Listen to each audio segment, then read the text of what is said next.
Working capital cycle बोल लीजिए या फिर बोल लीजिए operating cycle, operating cycle.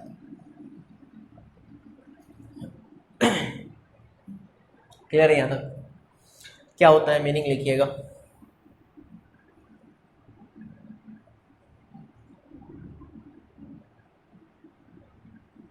It is the time period, it is the time period in which amount invested in working capital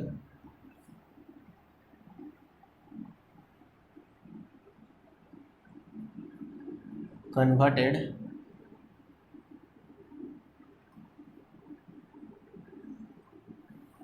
back into the cash।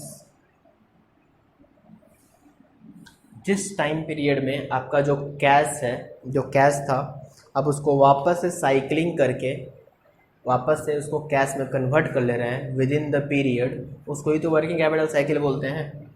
Cash से आप क्या करते हैं, कैश लेकर आप परचेज करिएगा, रॉ मटेरियल है, फिनिश गुड्स में कन्वर्ट करिएगा, फिर उसको डेटर को बेचिएगा, फिर उससे आपको डेटर से पैसा मिलेगा। तो जितना ये काम ये फास्ट आप कर ले रहे हैं, जितना पीरियड में ये काम कर रहे हैं, उसी को तो हम लोग बोलते हैं क्या, वर्किंग कैपिटल साइकिल। आप एक मिनट डायग्राम बना लीजिए। तो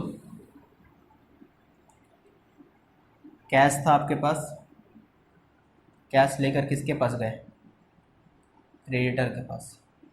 क्रेडिटर आपको क्या दिया, raw material stock. Raw material से क्या किए सर, WIP स्टॉक। WIP से क्या किए, बोलना होगा, बोलिए बोलिए, WIP से क्या किए सर। WIP से फिनिश गुड्स तैयार हुआ, ठीक है, फिनिश गुड्स तैयार हुआ। फिर फिनिश गुड्स से क्या हुआ, डेटर। फिर क्या किया, आपको पैसा दे दिया। डेटर आपको क्या किया, पैसा दे दिया। चक्र बनाइएगा, चक्र गोल एकदम बनना चाहिए, सर्किल बनना चाहिए।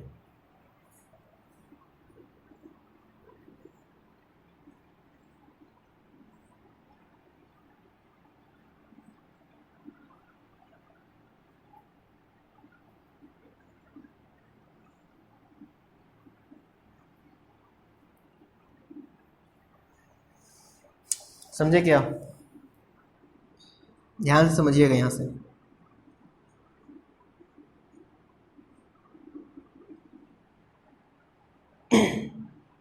इसको हम यहाँ समझाने की कोशिश कर रहे हैं, ध्यान से समझिए। हुआ क्या, आपके पास कुछ कैश था, ठीक है ना। अब वो कैश लेकर किसके पास गए होंगे, क्रेडिटर के पास गए होंगे। क्रेडिटर को बोले होंगे, एक क्रेडिटर जी चलिए हमको रॉ मटेरियल दे दीजिए। क्रेडिटर आपको रॉ मटेरियल दे देता है। सपोज क्रेडिटर आपको रॉ मटेरियल देता है 1 जनवरी को, ठीक है ना। ऐसा समझिए, एक हिसाब के लिए, अपने कैलकुलेशंस के लिए सही रहेगा। 1 जनवरी को आपको रॉ मटेरियल दे देता है। अब वो आप रॉ मटेरियल से क्या करिएगा, रॉ मटेरियल परचेज करिएगा। मतलब परचेज कर लिए, आपके यहाँ रॉ मटेरियल स्टॉक है, आपके यहाँ रॉ मटेरियल पड़ा हुआ है, परचेज कर लिए हैं, एक एक को आपके फैक्ट्री में रॉ मटेरियल डाल दिया गया। आपके यहाँ रॉ मटेरियल एक मतलब 1 जनवरी को पहुँच गया है। अब ये देखिए प्रैक्टिकली होता क्या है ना, कि ये रॉ मटेरियल एक बार में हम लोग फैक्ट्री में प्रोसेसिंग के लिए नहीं डाल देते, आस्ते आस्ते यहाँ पर हम लोग डालते रहते हैं, यहाँ प्रोसेसिंग होके यहाँ जाते रहता है, यहाँ डालते रहते हैं हम लोग, अब प्रोसेसिंग होके यहाँ तक जाते रहता है। तो प्रैक्टिकली बात करेंगे तो आप कंफ्यूज हो जाइएगा थोड़ा सा। तो एक एग्जांपल के तौर पे समझिए कि सारा का सारा स्टॉक को अपने पास यहाँ पर ही होल्ड करके रखे हुए हैं, ठीक है ना। ऐसा समझ लीजिए, स्टॉक को आप यहीं पर होल्ड करके रखे हुए हैं। सपोज आप यहाँ पर होल्ड करके रखे हुए 8 डेज, ठीक है। तो यहाँ पर अगर 8 दिन तक अगर होल्ड करके रखे हुए हैं, मतलब आप प्रोसेसिंग के लिए रॉ मटेरियल जो है अपने पास 8 दिन तक होल्ड करके रखते हैं। 8 दिन के बाद मतलब कि 9 तारीख को, ऐसा समझिए 9 तारीख को आप रॉ मटेरियल जो है कहाँ पर भेज देते हैं, WIP में 8 दिन बाद। ठीक है ना, बोलिए ना। हाँ सर।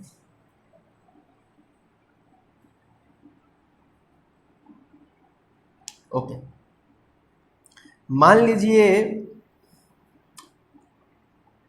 यहाँ पर भी आपको 7 डे लगता है। क्या होने में सर, यहाँ पर रॉ मटेरियल जो है अब फैक्ट्री में आ गया, यहाँ पर अब प्रोसेसिंग होगा। ठीक है ना, ये जानते हैं 8 डेज क्या था, ये था holding period, raw material stock holding period, ये होल्डिंग पीरियड था। क्या था बोलिए वापस से, ध्यान से समझिएगा, बहुत सिंपल तरीका समझाने की कोशिश कर रहे हैं आपको।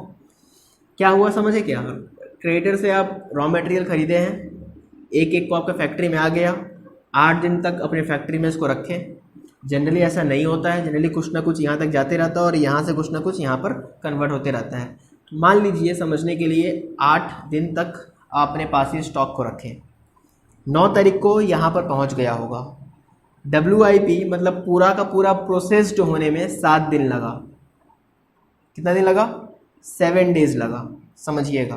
तो 7 डेज लगा, यानी कि यहाँ पर कब पहुँच गया होगा जरा बताइएगा, 16 यानी 16 तारीख को यहाँ पहुँच गया होगा। हाँ या ना, हाँ सर, 16 तारीख को यहाँ पहुँच गया होगा। सपोज यहाँ पर, अब यहाँ पर कितना दिन लगा, यहाँ पर 9 डेज हम लोग को लगा क्या होने में, यह तैयार हो गया है, गुड्स बनकर तैयार हो गया है। 7 दिन में ना गुड्स बना दिया था, गुड्स बनाकर किसको भेज दिया, फिनिश गुड्स डिपार्टमेंट को भेज दिया, बोले लो गुड्स बन के तैयार हो चुका है, अब जाइए कस्टमर ढूंढिए। जनरली हमको कस्टमर को ढूंढने में, रखने में 8 डेज, WIP स्टॉक यानी कि 7 डेज क्या था, इसको बोलते हैं प्रोसेसिंग। इसको क्या बोलेंगे, WIP प्रोसेसिंग पीरियड। क्या बोलेंगे जरा बताइएगा, प्रोसेसिंग पीरियड। तो आपको गुड्स को प्रोसेस्ड होने में 7 डे लगा। उसके बाद फिनिश गुड्स को हम लोग ये बोलते हैं, फिनिश गुड्स डिपार्टमेंट के पास ये होल्ड रहा तो इसको होल्डिंग पीरियड बोलते हैं। क्या बोलते हैं, समझे क्या, बस इस चीज़ को आप समझ जाइएगा ना, तो आप साइकिल समझ गए पूरा। तो रॉ मटेरियल के पास रहा तो holding period, raw material WIP department को भेज दिया, जहां पर उसको प्रोसेस्ड किया गया, रॉ मटेरियल को फिनिश गुड्स में कन्वर्ट किया गया, कन्वर्ट हो गया है, फिनिश गुड्स डिपार्टमेंट को भेज दिए हम लोग। फिनिश गुड्स डिपार्टमेंट कितना दिन तक रखा अपने पास, 9 दिन, 9 डेज तक रखा। 9 डेज उसको लग गया कस्टमर को ढूंढने में। तो फाइनली 9 डेज के बाद कस्टमर ढूंढ लिया, कस्टमर को ढूंढकर बेच दिया गया। तो 9 डेज अगर 16 एक को यहाँ ढुका था और 9 डेज लगा कस्टमर को ढूंढने में, तो कितना दिन हो जाएगा जरा बताइएगा। हाँ, 16 और 9 ऐड कर दीजिए ना, तो आ जाएगा 25 डेज। क्या 25 फर्स्ट, क्या पक्का ना, 1 8 9 हो गया, 9 में 7 कर दिए हैं तो 16, 16 में 9 किए तो 25 फर्स्ट। कस्टमर के पास 25 फर्स्ट को पहुंच गया। अब कस्टमर बोलता है, भाई कस्टमर बोलता है कि मेरे को 6 दिन तो कम से कम लगेगा पेमेंट करने में। कस्टमर आपसे कितना दिन समय लिया, 6 दिन लिया। तो फाइनली 31 एक को आपके यहाँ पैसा ढुक जाएगा, 31 को आपके यहाँ पैसा आ जाएगा। यानी कि पूरा का पूरा साइकिलिंग में कितना दिन लगा वो हमको आप बताइए, पूरा का पूरा साइकिलिंग में पूरा कितना दिन लगा वो आप हमको बताइए। वापस से मेरे साथ साथ please. Raw material stock holding period कितना दिन था जरा बताइएगा। रॉ मटेरियल स्टॉक का होल्डिंग पीरियड कितना था, 8 दिन था। 8 दिन यहाँ रहा, 8 दिन तक यहाँ रहा। 8 दिन के बाद फिर वो कहाँ चला गया, प्रोसेसिंग डिपार्टमेंट के पास चला गया, उसको प्रोसेस्ड किया गया। तो 8 और 7 कितना हो गया जरा बताइए। ठीक है, 7 दिन यहाँ रहा। 7 दिन के बाद वो कहाँ चला गया, 7 दिन के बाद 16 तारीख को कहाँ चला गया, फिनिश स्टॉक में चला गया। फिनिश स्टॉक में चला गया तो 9 दिन तक वहाँ रहा। 9 डेज वहाँ रहने के बाद हम लोग क्या किए, डेटा को कस्टमर को ढूंढे, कस्टमर को बेच दिए। कस्टमर बोला कि भाई कम से कम 6 दिन तो दीजिए। तो 25 तारीख था उस दिन, कस्टमर बोला 6 दिन दीजिए। हम कस्टमर को 6 दिन दिए तो 31 को मेरे को पेमेंट हो गया। तो इस टोटल साइकिल में कितना डेज आपका गया, टोटल कितना डेज लगा ये आपको पैसा कन्वर्ट करने में। कैश से चालू हुआ यहाँ पर, ठीक है ना। यहाँ पर 1 तारीख को आप पैसा लेके क्रेडिटर के पास गए, क्रेडिटर आपको उसी दिन रॉ मटेरियल दे दिया। अब ये पूरा का पूरा प्रोसेस यानी कि गुड्स को बनाकर और कस्टमर को बेचने में कितना समय लगा वो आप हमको बताइए, चलिए डे वाइज कैलकुलेट करिए, तो मेरे साथ साथ डे वाइज कैलकुलेट करिए। चलिए मेरे साथ साथ बताइएगा, जल्दी बताइए, raw material stock holding period कितना है आपके पास, जरा बताइएगा। सर 8 डेज, ठीक है ना। Raw material stock holding period बताइएगा सर 8 डेज, गुड। उसके बाद आपका WIP स्टॉक प्रोसेसिंग पीरियड बोलते हैं, क्या बोलते हैं, प्रोसेसिंग पीरियड बोलते हैं। तो प्रोसेसिंग पीरियड कितना है जरा बताइएगा। Sir 7 days, good. अच्छा 7 डेज। उसके बाद जरा बताइएगा finish good stock holding period बोलते हैं, होल्ड है ना, होल्ड है, होल्डिंग पीरियड कितना है जरा बताइएगा। सर होल्डिंग पीरियड 9 डेज है। अच्छा ठीक है। उसके बाद डेटर्स कलेक्शन पीरियड बोलते हैं, क्या बोलते हैं, कलेक्शन पीरियड। कलेक्शन पीरियड कितना दिन है, 6 डेज है। तो ये दिन आप, इतना दिन आपका पैसा फंसा रहा, तो ऐड कर दीजिए। 8 और 7 कितना होता है जरा बताइएगा। 8 7 ऐड करिए, 8 + 7 + 9 + 6, यानी कि पूरा का पूरा 8 + 7 + 9 + 6, यानी कि वो 30 डेज, एक महीना आपका, एक महीना पैसा। ऐसे भी आपका देखिए डे वाइज भी देखिएगा तो 31 आया कि नहीं आया, तो एक महीना पूरा पूरी आपका पैसा फंसा रहा, यानी एक महीना के अंदर आप पैसा निकाल लेते हैं। यही है ऑपरेटिंग साइकिल, तो यही है आपका ऑपरेटिंग साइकिल, जिसको हम लोग बोलते हैं वर्किंग कैपिटल साइकिल। आपको हम एग्जाम्पल के थ्रू समझा भी दिए कि कैसे फाइंड आउट भी किया जाता है, बस आपको यही प्रेजेंटेशन करना है, आपको बस यही पता करना है। ऑपरेटिंग कभी कभी एग्जाम में डायरेक्टली पूछ लेता है, भाई ऑपरेटिंग साइकिल बताइए, तो ऑपरेटिंग साइकिल कैसे करिएगा, आपको raw material stock holding period पता करना होगा, WIP स्टॉक प्रोसेसिंग पीरियड पता करना होगा, finish good stock holding period पता करना होगा, डेटा कलेक्शन पीरियड पता करना होगा, तो ये आपका ऑपरेटिंग साइकिल आ जाएगा। यानी कि 30 दिन लगता है, 30 दिन के अंदर आपका पैसा आपके पास घूम फिर के आ जाता है। 30 दिन तक आपका पैसा फंसा रहता है, जो बोलना है बोल लीजिए, 30 दिन के अंदर आप पैसा रिटर्न ले लेते हैं। कुछ समझे कि नहीं समझे। हाँ सर, एग्जाम में बिल्कुल ऐसे ही करना है। अब कहानी में एक ट्विस्ट, 30 दिन लगा ना। अब कहानी में एक ट्विस्ट, कहानी में एक ट्विस्ट, क्या है ट्विस्ट सर बताते हैं। कहानी में ट्विस्ट ये है कि ये प्रोसेस देखकर कि भाई हम फटाक से एक महीना के अंदर पैसा निकाल लेते हैं, क्रिएटर भाई साहब मेरे को 7 डेज का क्या दे देते हैं, क्रेडिट पीरियड दे देते हैं। 7 डेज का मेरे को क्या देते हैं, क्रेडिट पीरियड दे देते हैं। बोलते हैं भाई ठीक है तुम 7 दिन बाद पैसा दो, चलो 7 दिन बाद ही पैसा दो, अब भी देने का जरूरत नहीं है, 7 दिन बाद पैसा दो। तो अगर हम 1 तारीख को गुड्स परचेज करते हैं, 1 तारीख को अगर हम परचेज किए, कितने तारीख को परचेज किए, 1 तारीख को परचेज किए, तो पेमेंट हमको कब करना है, पेमेंट हमको कब करना है सर, पेमेंट करना है 7 दिन बाद, मतलब 8 तारीख को। पेमेंट कब करना है, 8 तारीख को। पेमेंट कब करना है, 8 तारीख को। ध्यान से समझिएगा, कंफ्यूज मत हो जाइएगा। तो 7 दिन का आपका समय मिल गया, 7 दिन का आपको क्या मिल गया, क्रेडिट पीरियड मिल गया। तो अच्छा बात है ना, अच्छा बात है ना। कैसे, पैसा आपका कितना दिन तक फंसा हुआ है, ऐसे देखिए जोड़िए, यहां से यहां तक तो आपका कितना दिन आ रहा, 30 दिन आ रहा था ना, पर अब 30 दिन आ रहा था ना, आपको क्या मिल गया, क्रेडिट पीरियड मिल गया। यानी कि आपको ये जो पैसा फंसा हुआ था, आपको या आप जो पैसा पे किए थे रॉ मटेरियल स्टॉक के लिए 1 तारीख को पे किए थे, पर अब आपको 1 तारीख को पे करने का जरूरत नहीं है, अब आप 8 तारीख को पे करिएगा। यानी 7 दिन का आपको क्या मिल गया, क्रेडिट पीरियड मिल गया, यानी कि 30 दिन का पीरियड नहीं रहा। अब आपको जो आपका क्रेडिट पीरियड है, यानी कि आप बोल सकते हैं क्रेडिटर, उसको हम लोग बोलते हैं creditor payment period. Creditor payment period को हम लोग क्या करते हैं, माइनस करा देते हैं। क्रेडिटर पेमेंट पीरियड को हम लोग क्या करते हैं, माइनस करा देते हैं। यानी कि ये 7 दिन तो आपको एडवांटेज मिल गया ना भाई, आप समझ रहे हैं क्या। ऐसे 30 दिन तक पैसा फंसा हुआ था, अब ये 7 दिन ये आके बोलता है कि भाई 7 दिन बाद पैसा दो, तो अब आपका पैसा कितना दिन तक फंसा हुआ है, अब आपका पैसा 23 दिन तक ही फंसा हुआ है, क्योंकि 7 दिन का आपको क्या मिल गया, क्रेडिटर ये पेमेंट पीरियड मिल गया। तो इसको हम लोग क्या करते हैं, माइनस कर देते हैं। अब ऐसे भी जोड़ लीजिए ना, अब ऐसे भी जोड़िए। अब आप 1 तारीख से नहीं जोड़िएगा, आप कितना तारीख से जोड़िएगा, 8 तारीख से जोड़िएगा ना। अब आप 1 तारीख से नहीं जोड़िएगा, आप कितनी तारीख से जोड़िएगा, 8 तारीख से। स्टॉक आपके पास मानते हैं कितना तारीख को आया, स्टॉक मानते हैं 1 तारीख को आया, पर पेमेंट कब करना है, पेमेंट पैसा देखिए पैसा कितने दिन तक फंसा हुआ है, तो पेमेंट कब करना है, पेमेंट आपको 8 तारीख करना है, पेमेंट आपको 8 तारीख तक करना है, बात समझ आ रहा है ना। तो पेमेंट 8 तारीख करना है, आप उससे कैलकुलेट करिएगा तो आपका क्या आएगा, होल्डिंग पीरियड कम हो जाएगा। आप समझे। तो कभी भी आपको जो क्रिएटर का पेमेंट क्रिएटर का आपको जो ये मिलता है, पेमेंट पीरियड मिलता है, तो उसको हम लोग क्या करते हैं, माइनस कर देते हैं। तो क्लियर है, यहाँ तक क्लियर है।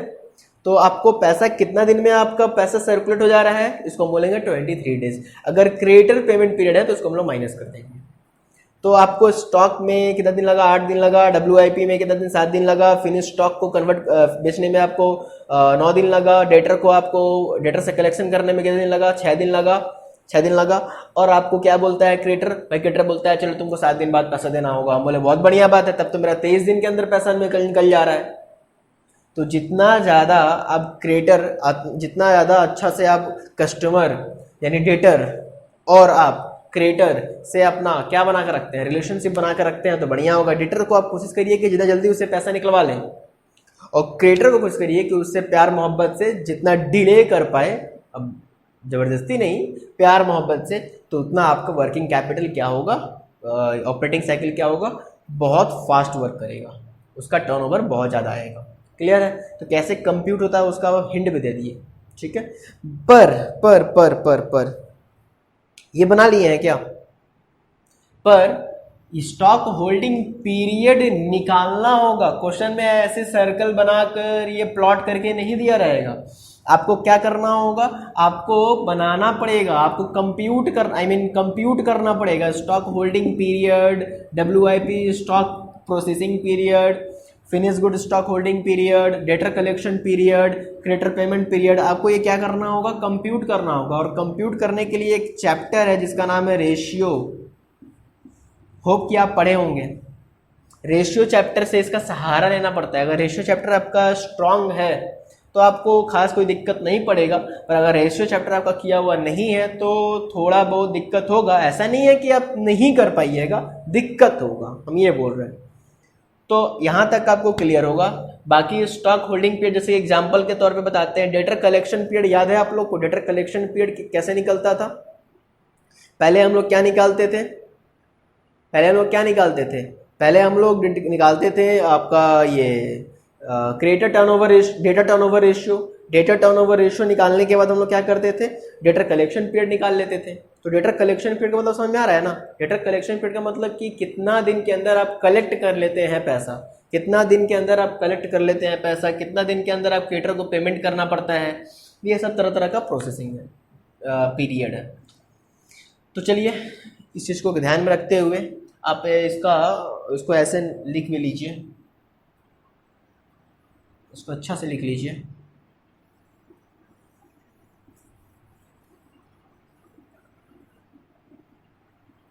चलिए इसको इरेज कर ही देते हैं, इसको माइनस करना होता है।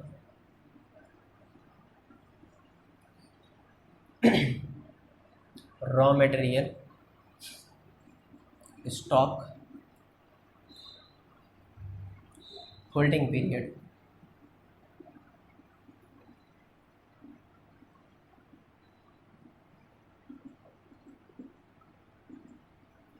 तो आपका क्या आ जाएगा,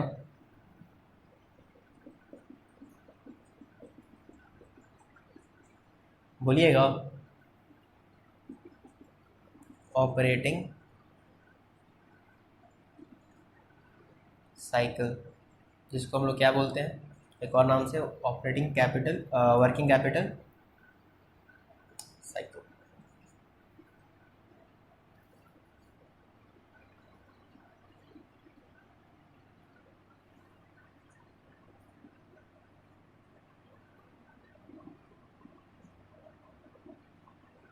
computation of operating cycle. Sir क्या लिखे हैं, ऊपर दिखाई नहीं दे रहा है। Computation of operating cycle, computation of operating cycle. एक काम करिएगा, क्या सर बोलिए, यहाँ ना नोट 1 लिख दीजिए, यहाँ नोट 2 लिख दीजिए, यहाँ नोट 3 लिख दीजिए, यहाँ नोट 4 लिख दीजिए, यहाँ नोट 5 लिख दीजिए। अगर ये आप कर पाएँ तो बढ़िया है। सर क्या कराइएगा, आपको अब हम समझाने जा रहे हैं कि raw material stock holding period, WIP stock processing period, finish goods stock holding period, data collection period और क्रेडिटर पेमेंट पीरियड कैसे निकलता है। ठीक है, आइए लिख लीजिए जल्दी जल्दी।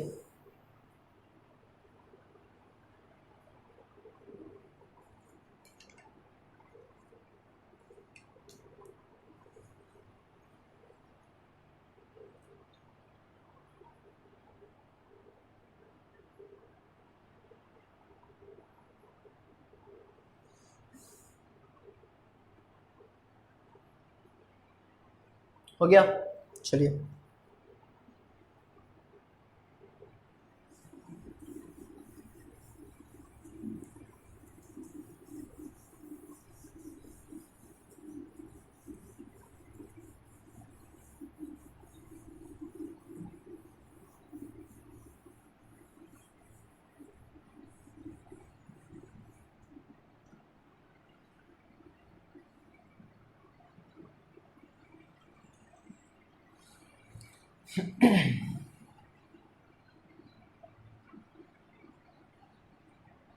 Note 1, raw material stock holding period.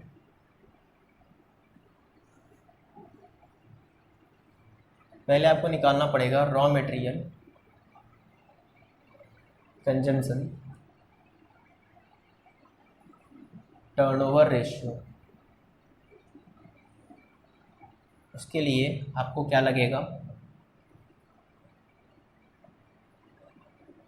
Raw material consumption divide by average stock. इससे आप क्या निकाल लीजिएगा, raw material consumption turnover ratio निकाल लीजिएगा। अब फिर जब आप क्या करिएगा, होल्डिंग पीरियड निकाल लीजिएगा। कैसे होल्डिंग पीरियड निकलेगा, होल्डिंग पीरियड कैसे निकलेगा, 360 या 52 डेज, वीक या मंथ डिवाइड बाई जो भी क्वेश्चन में दिया रहा है, raw material consumption turnover ratio, raw material consumption turnover ratio. तो holding period raw material stock holding period कैसे निकलेगा, सबसे पहले आपको रॉ मटेरियल कंजम्पशन निकालना होगा, raw material consumption turnover ratio निकालना होगा। Raw material consumption turnover ratio कैसे निकलता है, raw material consumption divide by average stock, तो टर्नओवर आ जाएगा। अब ये टर्नओवर को क्या करिएगा, टर्नओवर समझ में आ रहा है ना, टर्नओवर मतलब कितना टाइम्स आपको लगता है 1 ईयर में, तो आप यहाँ पर आप उसको कर लीजिएगा तो पीरियड में निकल जाएगा। ठीक है ना, कितना डेज आपको आ जाएगा, यहाँ से आप उसको 360 से या फिर वीक से, तो डेज में, वीक में या मंथ में आपका आंसर आ जाएगा। तो बस हमको यही चाहिए था। तो नोट नंबर 2 में आ जाइए। नोट नंबर 2 आपका क्या है, WIP है ना, WIP स्टॉक होल्डिंग नहीं बोलते हैं इसको, इसको बोलते हैं प्रोसेसिंग पीरियड। हाँ, प्रोसेसिंग ही तो लिखा हुआ है, प्रोसेसिंग पीरियड, इसको क्या बोलते हैं, प्रोसेसिंग पीरियड। तो WIP स्टॉक प्रोसेसिंग पीरियड में आप सबसे पहले WIP टर्नओवर रेशियो निकालिएगा। सर ये WIP का टर्नओवर रेशियो कैसे निकलेगा, तो WIP टर्नओवर रेशियो निकालने के लिए आपको चाहिए cost of production divide by average stock. तो इससे आप WIP टर्नओवर रेशियो निकालिएगा, फिर होल्डिंग पीरियड निकाल लीजिएगा। होल्डिंग पीरियड कैसे निकलेगा, वही होल्डिंग पीरियड निकल जाएगा 360 या फिर 52 या फिर 12 मंथ, जो भी दिया रहे उसको आप WIP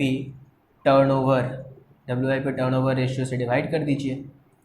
क्लियर है, तो आपका क्या आ जाएगा, WIP स्टॉक प्रोसेसिंग पीरियड आ जाएगा, यहाँ पर पीरियड निकल जाएगा। इसको निकाल रहे हैं, इसके लिए मकसद ये था 360 या जो भी रहेगा वीक, मंथ, डेज, उसको हम लोग WIP टर्नओवर रेशियो से डिवाइड कर देंगे। क्लियर है, ओके, उसी तरह से थर्ड नंबर आइए, थर्ड नंबर आइए।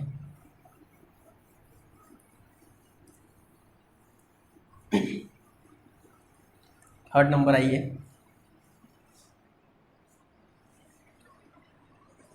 थर्ड नंबर क्या था sir? Note number 3, finish goods stock turnover holding period.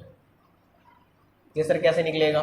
देखिए सबका कॉमन ही है, सब कुछ कॉमन ही था, बस यहाँ पर रॉ मटेरियल स्टॉक होल्डिंग था तो रॉ मटेरियल कंजम्पशन टर्नओवर निकाल लिए, फिर उसको हम लोग डेज से डिवाइड कर दिए। यहाँ पर WIP था तो पहले WIP टर्नओवर रेशियो निकाल लिए, मतलब आपको सीखने के लिए टर्नओवर रेशियो था। फिर जो टर्नओवर रेशियो जो आएगा उसको हम लोग 360 या डेज, मंथ या फिर वीक जो भी दिया रहेगा उसको हम लोग डिवाइड करके निकाल लेंगे, ठीक है ना। तो ए नंबर इसका निकालिए, इसका क्या निकलेगा? Finish good stock turnover ratio. कैसे निकलता है ये टर्नओवर रेशियो, जरा बताइएगा कैसे निकलता है, जरा बताइएगा।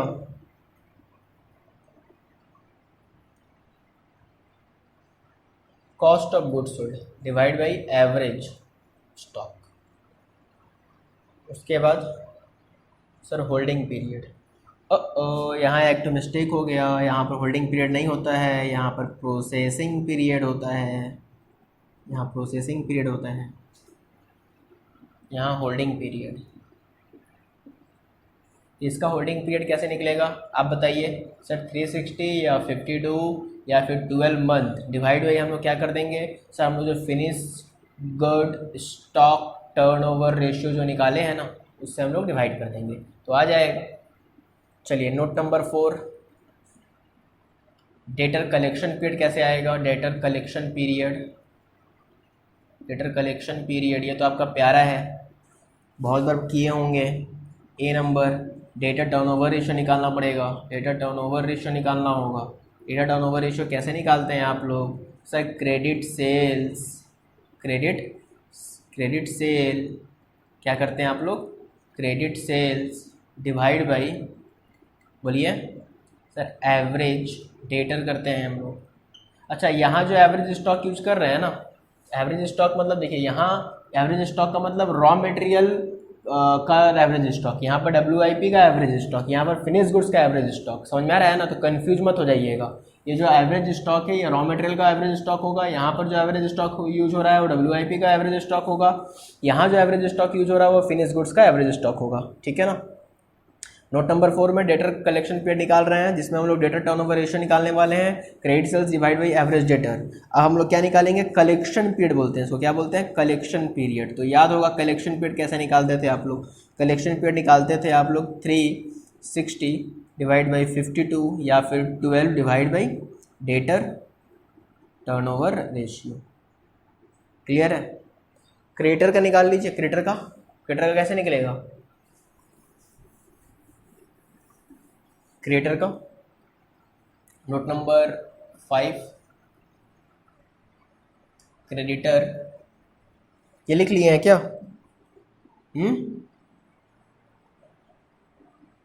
लिख लिए ना? क्रेडिटर पेमेंट पीरियड कैसे निकालिएगा ये? तो सबसे पहले आपको क्या निकालना होगा? Creditor turnover ratio. Creditor turnover ratio कैसे निकलेगा? क्रेडिटर टर्नओवर रेशियो कैसे निकालिएगा sir? Credit purchase divide by average creditor. तो क्रेडिट टर्नओवर रेशियो आ जाएगा, फिर आप पेमेंट पीरियड निकाल लीजिएगा, पेमेंट पीरियड कैसे निकालिएगा? 360, 52 या फिर 12 दिया रहेगा divide by creditor turnover ratio, इस तरीक़ा से।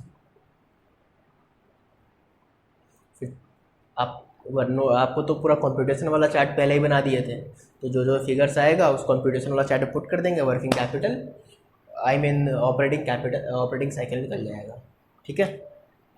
ओके